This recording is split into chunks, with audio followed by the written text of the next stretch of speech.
21শে জুলাই শহীদ দিবসকে সামনে রেখে সোমবার আসানসোল বারাবণী বিধানসভার অন্তর্গত সালানপুর ব্লক তৃণমূল কংগ্রেসের পক্ষ থেকে রূপনারায়ণপুর তৃণমূল কংগ্রেসের কার্যালয়ের সামনে থেকে ডাবর মোড় পর্যন্ত এক মিছিল করা হয়, যেখানে উপস্থিত ছিলেন সালানপুর ব্লকে তৃণমূল কংগ্রেসের নেতৃত্ব ও কর্মী সমর্থকেরা। উপস্থিত ছিলেন সালানপুর ব্লক তৃণমূল কংগ্রেসের সভাপতি মোহাম্মদ আরমান, সহ সভাপতি ভোলা সিং সহ অনেকেই। এই দিন মিছিলের শেষে ডাবর মোড় বাস স্ট্যান্ডের সামনে একটি পথসভা অনুষ্ঠিত হয়।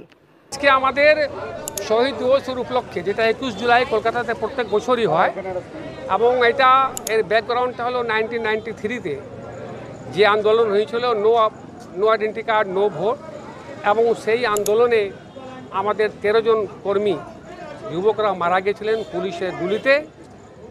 সেটাকে স্মরণ করে প্রত্যেক বছরে শহীদ দিবস কলকাতায় পালন করা হয় এবং প্রত্যেক ব্লক থেকে সবাই যায়। আমরাও 21 জুলাই আমাদের ব্লক থেকে অনেক যুবকরা যাবে। এর জন্য এটা সবাইকে আহ্বান করা এবং শ্রদ্ধা জানিয়ে আজকে আমরা এই মিটিংটা করছি। এটা কোথা থেকে কোথা পর্যন্ত করব? এটা আমার দুর্গাপুর পার্টি থেকে শুরু হবে এবং ডাবর মোড় হয়, বাউড়িপাড়া হয়, আবার পার্টি ব্যাক করে। আপনার নাম আর পরিচয়? আমি MD Arman, block president TMC party.